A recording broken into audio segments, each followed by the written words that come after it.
10 দিন মিলতে পারে ঈদের ছুটি। করাইল বস্তি থেকে শুরু হবে ফ্যামিলি কার্ড বিতরণ। মধ্যপ্রাচ্যের 6 রুটের সব ফ্লাইট 5 মার্চ পর্যন্ত বাতিল। এবার দুদক চেয়ারম্যানের পদত্যাগ। মেট্রো রেল সহ সব ধরনের ট্রেনে 25% ভাড়া ছাড়। গণভোট অবৈধ হলে সরকারও প্রশ্নবিদ্ধ হবে শিশির মনির। 10 দিন মিলতে পারে ঈদের ছুটি। 5 দিন ছুটি নির্ধারিত থাকলেও তা আরো বাড়াতে পারে সরকার। জানা গেছে 5ই মার্চ মন্ত্রিসভা বৈঠকে ঈদের ছুটি বাড়ানোর বিষয়ে চূড়ান্ত সিদ্ধান্ত আসতে পারে। চাঁদ দেখা সাপেক্ষে 21 মার্চ ঈদ উল ফিতর অনুষ্ঠিত হতে পারে। সরকার ইতিমধ্যে 19 থেকে 23 মার্চ পর্যন্ত 5 দিনের ছুটি নির্ধারণ করেছে। যদি নির্বাহী আদেশে 24 ও 25 মার্চ অফিস বন্ধ রাখার সিদ্ধান্ত নেওয়া হয়, ঈদের ছুটি মোট 10 দিন পর্যন্ত বাড়তে পারে। এ ব্যাপারে সরকারের ভেতরে এক ধরনের আলোচনা আছে বলে জানা গেছে।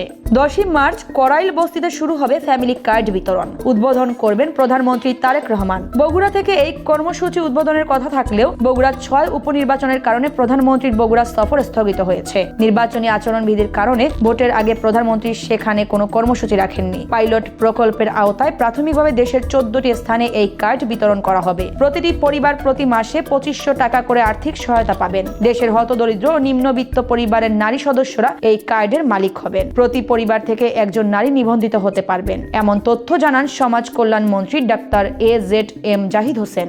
মধ্যপ্রাচ্যের 6 রুটের সব ফ্লাইট 5ই মার্চ পর্যন্ত বাতিল করল বিমান বাংলাদেশ এয়ারলাইন্স। এই রুটগুলোর তালিকায় কাতার ও দুবাই ছাড়াও রয়েছে আবুধাবি, শারজাহ, কুয়েত ও বাহরাইন। কর্তৃপক্ষ জানিয়েছে 28 ফেব্রুয়ারি থেকে মধ্যপ্রাচ্যের দেশগুলো আকাশ সীমা বন্ধ করায় গত 4 দিনে ঢাকা থেকে মোট 147টি ফ্লাইট বাতিল হয়েছে, যার মধ্যে আজকেই 38টি। মধ্যপ্রাচ্য জুড়ে সব মিলিয়ে বাতিল হয়েছে প্রায় 12,300টিরও বেশি ফ্লাইট। সবচেয়ে বেশি বাতিল হয়েছে বাহরাইনের 92.22%। সংস্থাটি জানিয়েছে ফ্লাইটগুলোর পরবর্তী সময়সূচি জানিয়ে দেওয়া হবে। জরুরি প্রয়োজনে যাত্রীদের বিমানের কল সেন্টারে যোগাযোগের পরামর্শ দেওয়া হয়েছে। 2 কমিশনার সহ পদত্যাগ করলেন দুদক চেয়ারম্যান ডক্টর মোহাম্মদ আব্দুল মোমেন। পদত্যাগ করা সদস্যরা হলেন কমিশনার মিয়া মোহাম্মদ আলী আকবর আজিজি ও ব্রিগেডিয়ার জেনারেল হাফিজ আহসান ফরিদ। কোনো চাপ নয়, নিয়মতান্ত্রিকভাবে পদত্যাগ করেছেন বলে জানান তারা। সরকারের তরফ থেকে না করে দেয় কমিশনের সদস্যরা পদত্যাগ করেছেন। তাদের 5 বছর এই দায়িত্বে থাকার কথা ছিল। 2024 সালের 10ই ডিসেম্বর এই কমিশন দায়িত্ব গ্রহণ করেন। একই দিনে পদত্যাগ করেছেন সোনালী ব্যাংকের চেয়ারম্যান মোহাম্মদ মুসলিম চৌধুরী এবং সাধারণ বীমা কর্পোরেশনের চেয়ারম্যান মোহাম্মদ জয়নুল বারী।